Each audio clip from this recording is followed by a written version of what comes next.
اس نے مجھے دھوکے میں رکھا اور آج مجھے اس کی سچائی کا پتہ چلا۔ اب تم فیصلہ کرو، کیا وہ اس قابل ہے کہ اس پر رحم کیا جائے؟ آقا آپ بہتر جانتے ہیں لیکن مجھے بس اتنا پتہ ہے، وہ مظلوم ہے، میری بہن گل کی طرح، اور مجھے سے جو بھی ہو سکا میں اسے بچانے کے لیے ضرور کروں گا۔ آقا آپ تو ہمیشہ انصاف کرتے ہیں، کہیں غصے میں آپ کوئی غلط فیصلہ نہ کر بیٹھے۔ زل کو سوچوں میں چھوڑ کر جہاں واپس چلا جاتا ہے۔ مورنی کو جب تہخانے میں جاتی ہے تو وہاں گھپ اندھیرا تھا، بس برائے نام روشنی کی لکیر نظر آ رہی تھی۔ بابا جان آپ غلط تھے، آقا بھی جادوگر کلارا کی طرح ظالم اور جابر انسان ہے۔ مجھ سے بہت بڑی غلطی ہو گئی کہ میں اس انسان سے مدد مانگنے کے لیے گئی۔ اس سے بھی بڑا گناہ تھا کہ میں نے ایسے انسان سے محبت کی جسے سچ اور جھوٹ میں فرق معلوم کرنے کی صلاحیت ہی نہیں۔ اب کیا ہوگا؟ کیسے نکلوں یہاں سے؟ وہ اس طرح بھی حالت میں یہاں سے وہاں گھوم رہی تھی۔ بس اب میں کسی پر بھی رحم نہیں کروں گی۔ کلارا جادوگر کو ایسی موت دوں گی کہ اس کی روح تک کانپ جائے گی۔ بابا آپ کو آزاد کروانے کے بعد ہم یہاں سے دور، بہت دور چلے جائیں گے، جہاں پر شہزادے کی محبت اور یادیں بھی نہ پہنچ سکے۔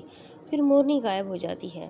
ادھر آقا شروع سے لے کر اب تک ہونے والی تمام ملاقاتوں کا سوچ رہے تھے، اور غور کرنے پر ان کے سامنے ایسے پہلو بھی آئے جن سے مورنی مظلوم ثابت ہو رہی تھی۔ بس پری پیکر، اب وقت آ گیا ہے کہ اس جادوگر کو اس کے کیے گناہوں کی سزا ملے۔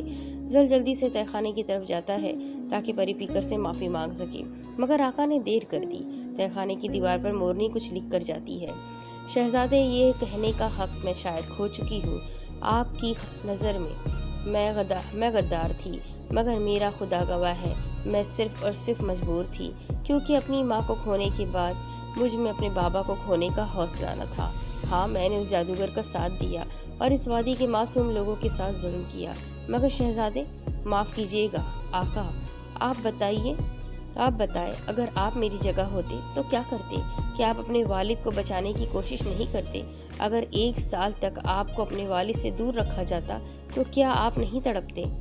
رہی بات آپ کی محبت کی اور آپ سے شادی کی، تو آقا گستاخی معاف، میں ایسے شخص سے شادی ہرگز نہیں کر سکتی جسے سچ اور جھوٹ کا پتہ ہی نہ چلے۔ میں کلارا جادوگر کے پاس جا رہی ہوں اور اس کو ختم میں خود کروں گی۔ مجھے اپنی طاقت کا اندازہ ہو گیا ہے اور اب مجھے کسی کی بھی ضرورت نہیں ہے۔ مجھے ڈھونڈنے کی کوشش مت کیجیے گا۔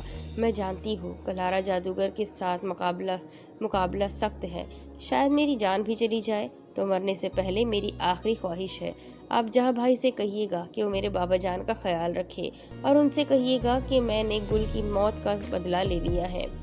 نہیں پری پیکر، تم ایسا نہیں کر سکتی۔ مجھے معافی مانگنے کا موقع تو دیتی۔ زل بہت رو رہا تھا، مگر شاید وہ معافی مانگنے کا حق کھو چکا تھا۔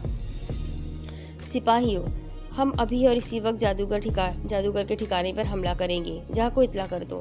زل باقی سپاہیوں کے ساتھ جادوگر کے ٹھکانے کی طرف روانہ ہو جاتا ہے۔ مورنی کلارا جادوگر سے اکیلا مقابلہ کرتی رہتی ہے، اور آج اس کے سارے وار صحیح جا رہے تھے۔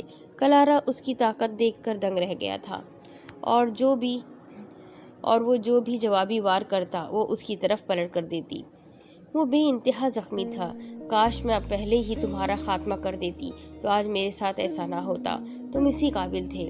کلارا جادوگر اس پر حملہ کرتا ہے اور سر پر چوٹ لگنے کی وجہ سے وہ نیچے گرتی ہے۔ ابھی وہ اس پر اور وار کرتا کوئی پیچھے سے حملہ کرتا ہے۔ آج نہیں تو میں اپنی بہن کے ساتھ ایسا نہیں کرنے دوں گا۔ گل میری بہن، بھائی آپ یہاں کیوں آئے؟ اگر آپ کو کچھ ہو گیا تو بابا جان کا خیال کون رکھے گا؟ میں تمہیں اکیلا کیسے چھوڑ سکتا ہوں؟ تبھی تالیاں بجنے کی آواز آتی ہے۔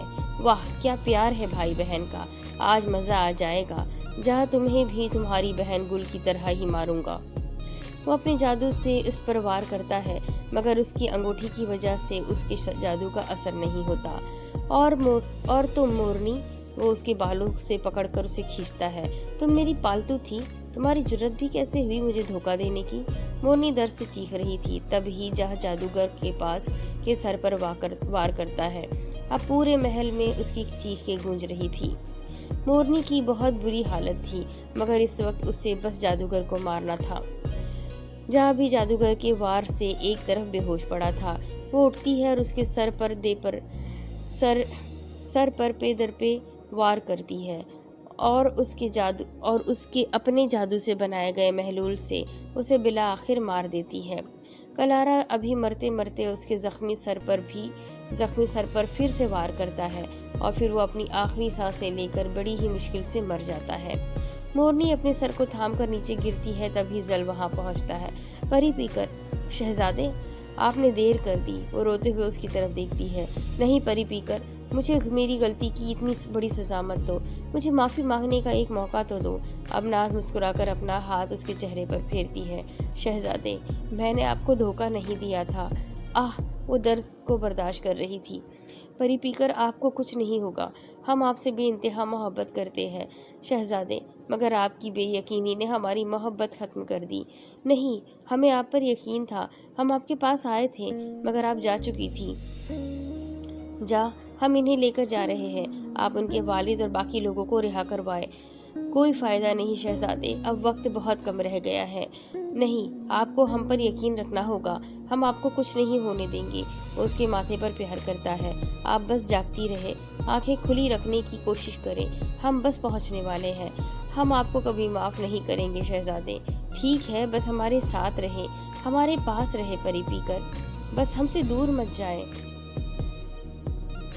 پری پیکر آنکھیں کھولے۔ نہیں نہیں، زل اتنا زور سے چیختا ہے کہ پوری وادی میں بھونچال آ جاتا ہے۔ عشق قائم ہے ازل سے اپنے اصولوں پر، امتحان جس کا بھی لے رعایت نہیں کرتا۔ کیا مورنی ہمیشہ کے لیے شہزادے کو چھوڑ کر چلی جائے گی؟ کیا شہزادے زل اور مورنی یعنی ابناس کی محبت ادھوری رہ جائے گی؟ سپاہیوں کی مدد سے تمام لوگوں کو وہاں سے باہر نکالتا ہے، کیونکہ وہ عمارت کلارا جادوگر کے جادو سے بنی ہوئی تھی، اس لیے وہ آہستہ آہستہ ختم ہو رہی تھی۔ مورنی کے بابا جان کو بہت ڈھونڈتا ہے، مگر وہ نہیں مل رہے تھے۔ سب سپاہی جہاں کو بلا رہے تھے، مگر وہ اس کے بابا جان کے بغیر نہیں جا سکتا تھا۔ بہت کوشش کے بعد بالآخر اسے ایک پنجرے میں بزرگ نظر آتے ہیں۔ وہ بھاگ کر اس طرف جاتا ہے۔ پاس جانے پر پتہ چلتا ہے کہ وہ بے ہوش تھے اور ان کی حالت بہت خراب تھی۔ انہیں باہر لے کر آتا ہے اور اس کے باہر آنے کی دیر تھی کہ عمارت ایک ہی جھٹکے میں غائب ہو جاتی ہے اور وہاں پر صرف خالی زمین رہ جاتی ہے، جہاں انہیں اپنے گھر لے کر جاتا ہے اور حکیم سے ان کا علاج کرواتا ہے۔ کو اپنی بہن گل کی بھی فکر تھی، مگر وہ مورنی کے بابا جان کے ہوش میں آنے کا انتظار کر رہا تھا۔ پری پیکر آنکھیں کھولے۔ زل چیخ رہا تھا، فریاد کر رہا تھا، مگر ابناس خاموش تھی۔ زل اس کے وجود کو جلدی سے اپنی باہوں میں اٹھاتا ہے اور اپنے گھوڑے پر سوار ہو کر محل کی طرف روانہ ہوتا ہے۔ وہ محل پہنچنے کے بعد سپاہی کے ذریعے خاندانی حکیم کو بلواتا ہے اور ابناس کو اپنے کمرے میں لے جا کر شاہی پلنگ پہ سلا دیتا ہے۔ پری پیکر، آپ ہمیں چھوڑ کر نہیں جا سکتی۔ اپنے والدین کی جدائی ہم کسی طرح سہ سکیں گے، مگر آپ کی جدائی ہم سے برداشت نہیں ہوگی۔ آقا، وہ حکیم صاحب آ گئے ہیں۔ ٹھیک ہے، انہیں جلدی سے اندر لے آؤ۔ جو حکم آقا۔ حکیم صاحب، آپ دیکھیں انہیں کیا ہوا ہے۔ زل بہت بے چینی سے حکیم صاحب سے کہتا ہے۔ حکیم ابناس کے زخموں کا معائنہ کرتا ہے اور اسے مورنی یعنی ابناس کے سر کے زخم بہت گہرے لگتے ہیں اور اس کی سانس بہت آہستہ چل رہی تھی۔ حکیم کافی دیر تک ابناس کو دیکھتا رہتا ہے۔ آپ نے بتایا نہیں انہیں کیا ہوا ہے اور یہ آنکھیں کیوں نہیں کھول رہی؟ زل پریشان سا حکیم صاحب سے پوچھتا ہے۔ آقا، انہیں سر پر کافی گہری چوٹیں ہیں۔ میں نے زخموں پر دوائی لگا دی ہے، بہت خون بہہ چکا ہے۔ اگر کل صبح تک انہیں ہوش آ گیا تو معجزہ ہی سمجھے، مگر ان کی یادداشت بھی جا سکتی ہے۔ بس مجھے اس بات کا ڈر ہے۔ باقی آپ پریشان نہ ہو، اللہ تعالیٰ سے دعا کریں۔ یہ دوائی آپ وقفے وقفے سے ان کے زخموں پر لگاتے رہے۔ آقا، اب ہمیں اجازت دیں۔ زل جیسے ہی اجازت دیتا ہے وہ چلا جاتا ہے۔ پری پیکر، آپ بس جلدی سے ہوش میں آ جائیں، ہم آپ کو منا لیں گے اور آپ سے معافی بھی مانگ لیں گے، بس آپ ہمیں ایک موقع تو دیں۔ زل پری پیکر کا ہاتھ ساری رات تھام کر بیٹھا رہتا ہے اور اس کا چہرہ ہی دیکھتا رہتا ہے۔ ابناس ساری رات درد کو برداشت کرتی رہتی ہے اور شہزادہ زل ساری رات مورنی کے نزدیک ہی رہتا ہے۔ پری پیکر، آپ نے جواب نہیں دیا؟ تو مورنی خاموش رہتی ہے۔ پھر وہ دوبارہ پوچھتا ہے، جان زل، آپ نے جواب نہیں دیا؟ اب شہزادہ زل اپنی ابناس کی طرف دیکھتا ہے۔ کس بات کا جواب؟ وہ شہزادے کو تنگ کر رہی تھی اور اس کی آنکھوں میں شرارت تھی۔ جیسے ہی وہ اس کی طرف دیکھتا ہے مورنی رخ موڑتی ہے۔ اچھا، تو آپ چاہتی ہے کہ ہم بار بار آپ سے پوچھیں اور آپ ہر بار انجان بن جائیں؟ بہت خوب پری پی کر زل اس کا ہاتھ تھام لیتا ہے۔ شہزادے، آپ کیا کر رہے ہیں؟ ہمارا ہاتھ چھوڑے۔ اب جو سوال ہم پوچھنا چاہتے ہیں آپ اس کا جواب دیں گی، تبھی ہم اس بارے میں کچھ سوچیں گے۔ تو اس کے لیے کیا ہاتھ پکڑنا ضروری ہے؟ شاید۔ مورنی آنکھوں سے اشارہ کرتی ہے۔ شہزادہ گھٹنوں کے بل بیٹھتا ہے۔ پری پی کر، اگر آپ کی اجازت ہو تو بندہ ناچیز آپ کی زندگی میں تا حیات شامل ہو سکتا ہے۔ کیا آپ کو تا حیات میرا عشق قبول ہے؟ ابناز اس کے اس منفرد مگر دل چھو لینے والے انداز پر فدا ہو جاتی ہے۔ اس کا چہرہ اس حسین اظہار پر کھل اٹھتا ہے۔ وہ اس کا ہاتھ تھامے اس کے جواب کا منتظر بیٹھتا ہے، مگر اچانک پری پی کر کے چہرے کا رنگ بدلتا ہے۔ ہنسی کی جگہ سنجیدگی آ جاتی ہے۔ وہ اپنا ہاتھ اس کے ہاتھ سے کھینچتی ہے اور اس سے دور چلی جاتی ہے۔ شہزادہ اس کے پیچھے جانے کی کوشش کرتا ہے، مگر وہ اسے کہیں نہیں ملتی اور پھر شہزادے کے دل کی پوری وادی بھی ویران ہو جاتی ہے۔ پری پی کر، آپ ہمارے ساتھ ایسا نہیں کر سکتی، وہ چیخ رہا تھا۔ پھر اس کی آنکھ کھلتی ہے اور وہ سب منظر بدل جاتے ہیں۔ کتنی دیر وہ اپنے خواب کے زیر اثر رہتا ہے، مگر جیسے ہی آواز بحال ہوتے ہے وہ اپنے ہاتھ میں موجود پری پی کر کے ہاتھ کو دیکھتا ہے اور اس کے ہاتھ کو مضبوطی سے پکڑے رہتا ہے۔ شکر ہے وہ خواب تھا۔ زل کی ساری رات آنکھوں میں کٹ جاتی ہے۔ فجر کے وقت ابناز کو ہوش آتا ہے اور وہ اس وقت بھی شہزادے کو پکار رہی تھی۔ شہزادے، پری پی کر، ہم آپ کے پاس ہے۔ وہ آنکھیں کھول کر دیکھتی ہے۔ زل اس کے ماتھے پر پیار بھرا لمس چھوڑتا ہے۔ شکر ہے آپ کو ہوش آ گیا اور آپ کی یادداشت بھی نہیں گئی۔ کیا آپ کیا کہہ رہے ہیں؟ کچھ نہیں، آپ بتائیں، آپ کو درد تو نہیں ہو رہا؟ وہ اٹھنے کی کوشش کرتی ہے اور آقا اس کی مدد کرنے کے لیے آگے بڑھتے ہیں اور وہ انہیں منع کر دیتی ہے، مگر زل بیٹھنے میں اس کی مدد کرتا ہے۔ شہزادے، ہماری یادداشت اگر چلی بھی جاتی پھر بھی ہم آپ کو نہیں بھول پاتے اور آپ ہم سے دور رہیں۔ پری پی کر، کیا پری پی کر؟ جیسا کہا ہے ویسا کریں۔ نہیں، ہم آپ سے دور نہیں جا سکتے۔ آپ کوئی اور سزا منتخب کریں۔ تبھی دستک ہوتی ہے۔ اجازت ملنے پر جہاں اندر آتا ہے۔ بھائی، مورنی نیچے اترنے کی کوشش کرتی ہے مگر اس کا سر چکرا جاتا ہے۔ گل، آرام سے بیٹھو۔ پانی۔ جہاں بھاگ کر اسے پانی دیتا ہے۔ پھر زل کمرے سے باہر چلا جاتا ہے اور جہاں اپنی بہن کے پاس بیٹھ جاتا ہے۔ اللہ تعالیٰ کا شکر ہے گل، اب تم ٹھیک ہو۔ تمہیں پتہ ہے آقا ساری رات تمہارے پاس بیٹھے رہے تھے، وہ بہت پریشان تھے۔ آپ نہیں پریشان تھے بھائی، میں تھا، مگر آقا کی وجہ سے کچھ مطمئن بھی تھا۔ بھائی، وہ بابا جان کیسے ہیں؟ وہ بھی ٹھیک ہے بھائی، مجھے ان سے ملنا ہے۔ ابھی نہیں، ابھی آپ کہیں نہیں جا سکتی۔ زل جیسے ہی کمرے میں آتا ہے تو ابناس کی بات سن کر اسے کہتا ہے، آپ کون ہوتے ہیں ہم پر حکم چلانے والے؟ ہم اپنے بھائی سے بات کر رہے ہیں۔ بری بات گل، وہ ہمارے آقا ہے، ایسے بات نہیں کرتے۔ مگر بھائی، زل مسکراتا ہے۔ اسے اپنی ابناس کی باتیں سن کر ہنسی آ جاتی ہے۔ بھائی، ہمیں آپ کے ساتھ آپ کے گھر جانا ہے۔ ابناس کی بات سن کر شہزادے کی مسکراہٹ غائب ہو جاتی ہے، جہاں آقا کی طرف دیکھتا ہے۔ گل، ابھی آپ زخمی ہیں اور آپ کے بابا جان کو ہم نے نہیں بتایا کہ آپ زخمی ہیں اور ابھی ان کی حالت ایسی نہیں کہ وہ کوئی صدمہ برداشت کر سکے۔ بھائی گل، کیا آپ اپنے بابا جان کو دکھی دیکھنا چاہتی ہے؟ نہیں، ابناز رو رہی تھی، ہمیں ان کی بہت یاد آ رہی ہے، بس چند دنوں کی بات ہے، پھر آپ مل لینا ان سے۔ اچھا، ابھی ہم جا رہے ہیں، پھر آپ سے ملنے آئیں گے۔ ٹھیک ہے بھائی، ہم آپ کا انتظار کریں گے۔ ملازمہ اس کے لیے ناشتہ لے کر آتی ہے۔ زل خود اپنے ہاتھوں سے اسے غذائی ناشتہ کرواتا ہے۔ مجھے نہیں کھانا۔ پری پی کر، آپ خود چکھ کر تو دیکھے، کتنا برا ذائقہ ہے بیماروں والا۔ وہ اس کی بات پر ہنسنے لگتا ہے۔ آپ ہنس رہے ہیں؟ جب تک آپ اس کھانے کو نہیں کھائیں گے میں بھی نہیں کھاؤں گی۔ پری پی کر، یہ غلط ہے۔ زل تھوڑا سا کھاتا ہے۔ چلے اب آپ کھائیں۔ وہ کھاتی ہے اور زل کو دیکھتی رہتی ہے۔ ایک رات میں اس کی حالت بہت خراب ہو گئی تھی، آنکھیں سرخ تھی اور چہرے پر تھکاوٹ تھی، مگر ابناس کی خاطر وہ اب بھی جاگ رہا تھا۔ اب وہ خود بھی کھا رہا تھا اور ابناس کو بھی کھلا رہا تھا۔ وہ رونا شروع کر دیتی ہے۔ پری پی کر، کیا ہوا؟ آپ کو پسند نہیں آیا تو نہ کھائے، ہم ابھی آپ کی پسند کا کھانا بنواتے ہیں۔ وہ جلدی سے اٹھتا ہے۔ مورنی اس کا ہاتھ پکڑتی ہے اور نہ میں سر ہلاتی ہے۔ وہ اس کے پاس بیٹھتا ہے اور مورنی اس کے گلے لگ جاتی ہے۔ شہزادے، میں بہت بری ہوں نا، آپ کو کتنا پریشان کر دیا ہے نا۔ نہیں، آپ اس دنیا کی سب سے اچھی لڑکی ہے۔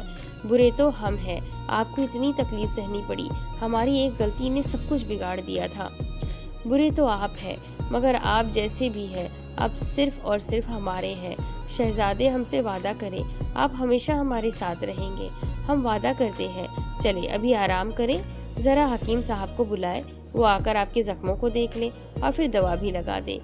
پری پیکر کو نیند آتی ہے تو آقا بھی تھوڑی دیر آرام کرتے ہیں اور پھر تر و تازہ ہو کر وہ حکیم صاحب کو بلاتے ہیں۔